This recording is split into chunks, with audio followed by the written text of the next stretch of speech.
Chapter 23. On Jackie's last day in Colby, she and Bertha sat together at the sewing machine in my room and talked about boys and clothes and movie stars while they worked on a zipper. I took Wishbone out in the yard and pulled weeds from between the marigolds beside the garden shed while he slept in the sun. I hated thinking about Jackie getting on that bus to Raleigh, going back to her happy life, painting her fingernails with Carol Lee, dating Scooter, the paintball champion, maybe even going to beauty school. Each yank of a weed was like a jab in my heart as I thought about her leaving me behind. By the time Jackie and Bertha finished that zipper, there wasn't a single weed left in that yard, and my heart ached so bad I wanted to cry. Later that day, me and Jackie and Wishbone went down to the Odoms so Jackie could say goodbye. The boys sat on the porch steps looking like they were going to a funeral. "Y'all better come visit me in Raleigh," Jackie said. She threw her arms out wide. "Everybody, we'll have us the best time ever." They nodded solemnly, and Cotton swiped at tears. "If I'm still working at that old Waffle House, y'all come by and I'll throw in a couple of chocolate chip waffles for free." Cotton perked up. "Chocolate chip waffles?" Jackie nodded. "Yep, and I'll make sure they put extra chips in yours, okay?" He grinned. "I bet Charlie's going to miss you," Howard said. Jackie put her arm around my shoulder. "Well, I'm going to miss her too, but she can come visit." "Visit?" I said. "I'll be going back there to live." I rubbed my hands down Wishbone's back. "You know, when Mama gets her feet on the ground," I added. Jackie looked down at her lap. Wishbone's tail swished back and forth in the dry red dirt. "Well then," Jackie said, "I reckon it's time for me to get my hugs in." She held her arms out. Each of those boys gave her a quick, awkward hug.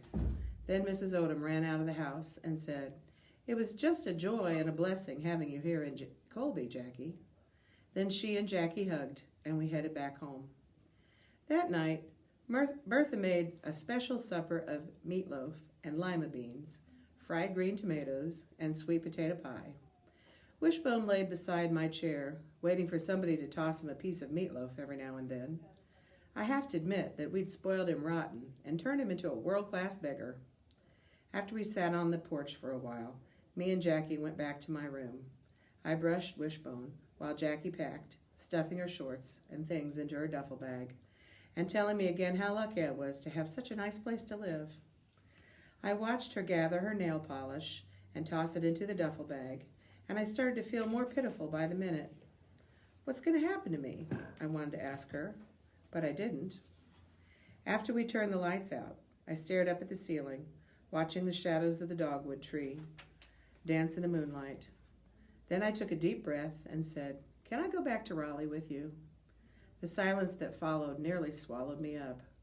I could feel my heart beat in my chest and Wishbone's warm breath against my cheek. Then Jackie got out of bed and sat beside my sleeping bag. "Nothing's going to change, Charlie," she said. "I used to think it would, but now I don't.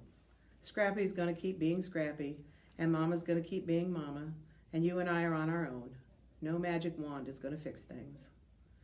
I didn't want to believe that, so I pushed those words away so I wouldn't have to think about them. Then I said, "Did you know Mama left us when we were little? Just ran off with a garbage bag full of clothes to start a new life."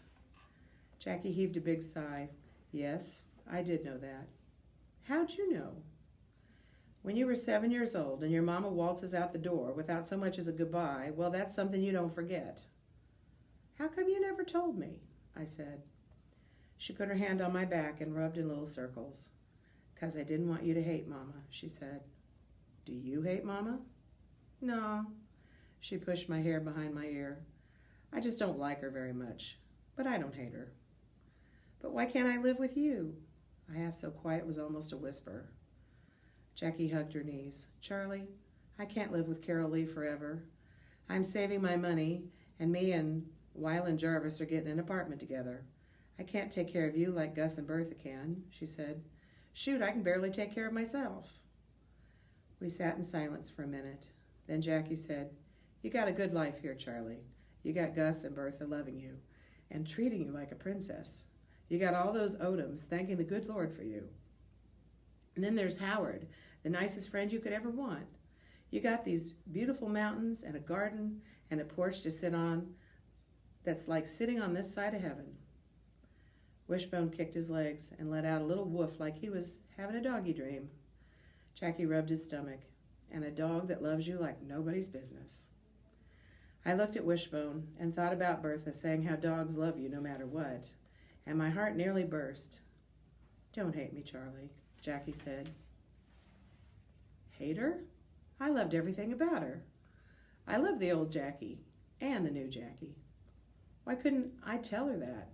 I guess I hadn't had much practice saying I love you, so I just sat there in the darkness with Wishbone, twitching in his sleep beside me, and said, I do like those blue streaks in your hair.